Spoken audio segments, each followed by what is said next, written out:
계명대학교 김영문 교수입니다. 오늘은 그 창업 법률 중에 그 하나로 상가 건물 임대차 보호법에 대해서 알아보도록 하겠습니다.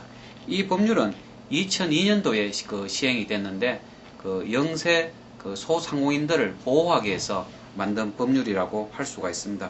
이 상가 건물 임대차 보호법의 핵심적인 내용을 몇 가지 이렇게 설명을 드리면, 첫 번째는 그 임대차 존속 기간의 보장인데요. 계약 후 그 최대 5년까지 계약 갱신 요구권을 보장받는다는 거죠. 그래서 특별한 그 사유가 없는 한 그 최고 5년까지 자동 연장이 가능하다는 거죠. 그래서 한 점포에서 최대 5년까지 그 창업을 할 수 있다는 이야기입니다. 자, 두 번째는 그 대항력이 이제 발생한다라고 하는 것인데, 만약에 건물 그 소유주가 바뀔 수도 있겠죠. 이게 건물 소유주가 바뀌도 그 새로운 소유주에 대해서 임차권을 주장을 할 수가 있습니다. 그래서 내가 그 세를 들어서 이렇게 점포를 얻어서 장사를 하고 있는데 건물 소유주가 바뀌어도 관계없다는 겁니다. 자, 세 번째는 임대료 인상의 그 상한선을 설정했다는 것이 그 중요한데요. 그 연간 12% 이내에서 임대료를 인상할 수 있도록 했습니다. 그래서 12% 이상은 임대료를 인상하지 못하도록 했다는 것이죠. 자, 네 번째는 우선 변제권을 그 보장해준다 하는 이야기인데, 만약에 그 이제 건물이 경매, 공매가 일어날 때 그 경매로 건물이 그 팔리더라도 후순위 채권자보다 우선 변제를 받을 수 있도록 그렇게 되어 있습니다. 그래서 건물이 팔릴 경우에도 먼저 변제를 받을 수 있다는 거죠. 자, 다섯 번째는 최우선 변제권을 그 보장한다라고 하는데, 만약에 건물주가 부도가 날 수가 있겠죠. 부도가 나더라도 경매 가격의 3분의 1 범위 안에서 보증금의 일부를 차지할 수 있도록 하고 있습니다. 그래서 이 상가 건물 임대차 보호법은 2002년도부터 시행된 법률이고, 주로 이제 영세 자영업자들을 보호하기 위해서 만든 법률이라고 할 수가 있겠죠. 그래서 다른 사람의 그 건물을 빌려서 그 창업을 하는 이런 경우는 그 상가 건물 임대차 보호법에 대해서 잘 알고 있어야 되겠죠.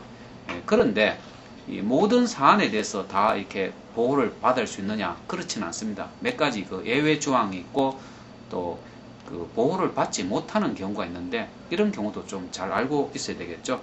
자, 첫 번째는 일정액을 초과하는 보증금 및 월세 금액은 보호 대상에서 제외된다고 할 수 있습니다. 예를 들면 인천 지역은 월세에 곱하기 100을 합니다. 그리고 보증금을 대해서 1억 6천만 원 이하일 때만 보호를 받게 됩니다. 그리고 이 대구와 같은 광역시에는 월세 곱하기 100을 합니다. 그리고 보증금을 대해서 1억 5천까지, 1억 5천 이하인 경우에만 그 상가 임대차 보호법에 의해서 보호를 받게 된다는 거죠. 그 이상이 되면 보호를 받지 못한다는 겁니다.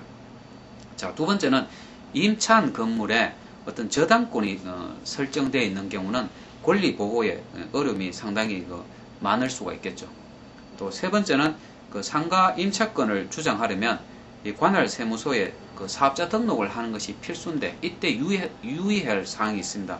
그 해당 건물의 주소와 그 호수까지 정확하게 그 기입을 해 둬야지 보호를 받을 수가 있다는 겁니다. 그래서 건물의 주소 또 호수까지 정확하게 해야 된다.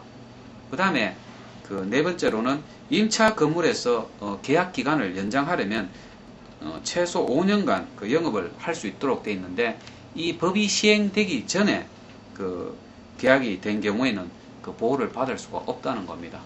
그래서 이 상가 건물 임대차 보호법은 그 자기 점포가 없는 경우, 다른 사람의 건물에 점포를 빌려서 창업을 하는 경우에는 꼭 반드시 알고 있어야 되는 그 법이 바로 이 상가 건물 임대차 보호법이라고 할 수가 있습니다. 그래서 우리 그 창업을 하시는 분들에게는 아주 그 유용한 법률이라고 할 수 있기 때문에 잘 기억해 두면 좋을 것 같습니다.